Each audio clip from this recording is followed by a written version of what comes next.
The disarming charm. This is Harry's signature spell throughout the entire series, and it works by knocking an opponent's wand clean out of their hand, disarming them without causing any lasting harm. Harry first learns it properly during his defense against the dark arts lessons, but it becomes something far bigger than a simple disarming charm as the story continues. What makes it so important is what it represents about Harry as a person. Time and again, when other characters would reach for something more destructive, Harry chooses to disarm rather than seriously injure or kill his opponents, even during moments of real danger. This choice culminates in his final confrontation with Voldemort, where Harry casts Expelliarmus while Voldemort casts the Killing Curse, and because of the complicated wand ownership rules tied to the Elder Wand, Harry's spell is the one that wins out, ending the war not with a more powerful curse, but with the same simple spell he learned as a schoolboy. A simple disarming charm, taught to first years, ends up deciding the entire war, which is a detail many casual viewers miss entirely since the film versions don't dwell on the wand ownership mechanics the way the books do. The Patronus charm. The Patronus charm is used to ward off Dementors, the soul-sucking creatures that guard Azkaban and feed on human happiness and hope. Casting it successfully requires focusing on one's single happiest memory, and the spell conjures a magical guardian, usually shaped like an animal that reflects something meaningful about the caster. It's widely considered one of the most advanced pieces of magic taught at Hogwarts, something many fully grown wizards struggle to produce at all. Harry learns to cast a full corporeal Patronus at just 13 years old under Lupin's private tutoring, which immediately marks him as unusually gifted for his age. His Patronus takes the form of a stag, mirroring his father James's animagus form, a detail that ties his magical ability directly back to his family's hidden history. The spell becomes crucial multiple times throughout the series, including a pivotal moment where Harry realizes he must have been the one who cast it to save his past self, closing a time loop that only makes sense once you understand how the spell and the time turner interact. The Killing Curse. Known as Avada Kedavra, this is one of the 3 unforgivable curses and causes instant death to whoever it strikes, with no known counter curse, shield, or block capable of stopping it once cast. Its use on another human being carries an automatic life sentence in Azkaban, reflecting just how severely the wizarding world treats this specific piece of magic. Voldemort uses it constantly throughout the series, treating it as his default method of eliminating enemies without hesitation or remorse. Its most famous casting, however, is the one that fails. When Voldemort attempts to kill baby Harry with this exact curse, it rebounds instead, destroying Voldemort's physical body and leaving Harry with nothing but a lightning-shaped scar, an outcome tied directly to Lily's sacrificial protection and one of the central mysteries the entire series eventually unpacks. Crucio and Imperio. Alongside the Killing Curse, 2 other spells make up the Unforgivable trio, and both are considered so dangerous that using either on a person guarantees a life sentence in Azkaban. The Cruciatus Curse, or Crucio, inflicts unbearable, excruciating pain on its target without leaving any physical mark, and is used repeatedly by Death Eaters as a method of torture and intimidation throughout the series. The Imperius Curse, or Imperio, is arguably the most disturbing of the 3 because it fully overrides a person's free will, forcing them to act however the caster commands while leaving the victim aware but powerless to resist. Both curses raise serious questions the books explore directly, including whether casting them can ever be justified in wartime, a debate Harry himself struggles with when he attempts to use Crucio against Bellatrix Lestrange out of pure rage and finds that true hatred is required to make it work effectively at all, a detail that says as much about Harry's character as it does about the spell itself, since his fury fades before the curse can take hold.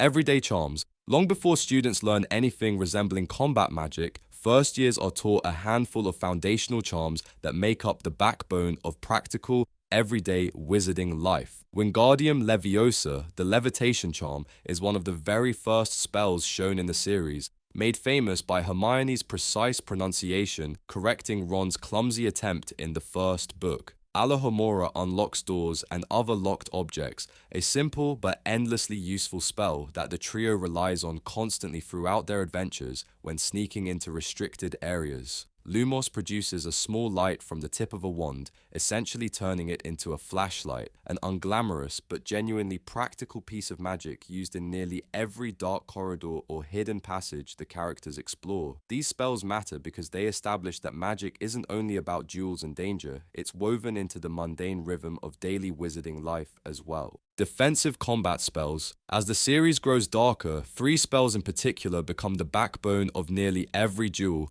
Protego, Stupefy, and Petrificus Totalis. Protego creates a shield charm that deflects incoming spells, forming the basic defensive foundation that every competent duelist relies on before attempting anything more advanced. Stupefy, the stunning spell, knocks a target unconscious without causing lasting harm, making it the preferred choice for wizards trying to incapacitate rather than injure their opponents, especially during large-scale conflicts like the Battle of Hogwarts. Petrificus Totalis, the full body bind curse, locks a target's limbs together entirely, leaving them rigid and unable to move, and is famously used by Hermione on Neville in the first book when he tries to stop the trio from sneaking out at night. Together, these 3 spells appear over and over throughout the series' major battles, forming the practical toolkit of nearly every dueling wizard. Ridikulus and boggarts. This spell exists for one very specific purpose: defeating a boggart, a creature that transforms into whatever its viewer fears most. Ridikulus doesn't attack the boggart directly. Instead, it forces the caster to imagine something that turns their fear into something comical and harmless, stripping the boggart of its power by making it laughable rather than frightening.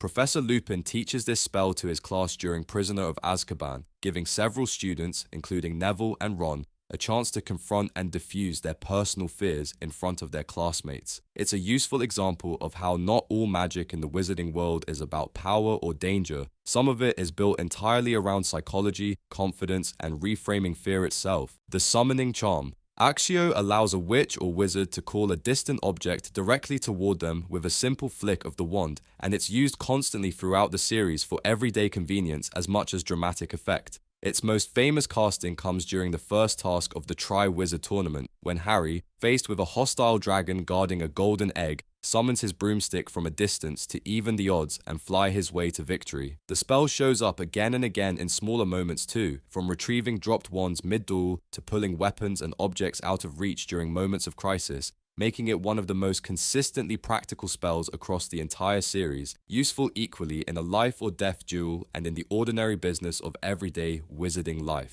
The memory charm.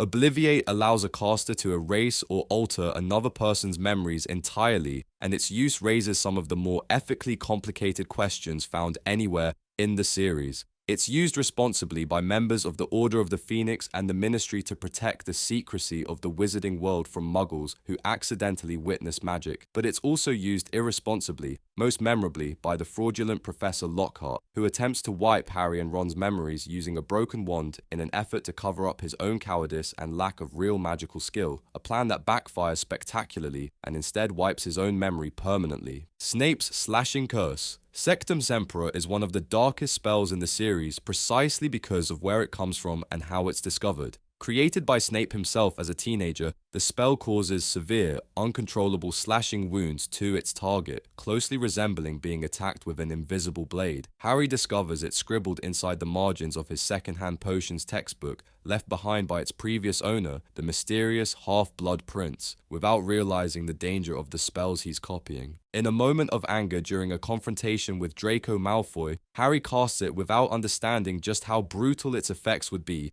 leaving Draco severely injured and forcing Harry to confront the consequences of using magic he didn't fully understand, a moment that also deepens the mystery of who the Half-Blood Prince really is, since the spell's brutality hints at a darker side of its creator long before Snape's identity is revealed. Household charms. Not every spell in the wizarding world is dramatic or dangerous, and several everyday charms show just how ordinary magic can be. Scourgify cleans objects or removes stains instantly. Reparo fixes broken objects by magically reassembling their pieces, and Incendio produces fire on command for anything from starting a campfire to destroying dangerous objects. These spells appear constantly in the background of wizarding households and everyday life, contrasted sharply against the dramatic combat spells covered earlier, and they help reinforce just how deeply magic is integrated into daily domestic routines rather than existing only for battle, showing up in scenes as small as Mrs. Weasley cleaning up after breakfast, or Hermione repairing Harry's glasses without a second thought. Secrecy and communication. The final category covers spells built around secrecy, privacy, and coordination rather than direct combat. Muffliato, another of Snape's own inventions,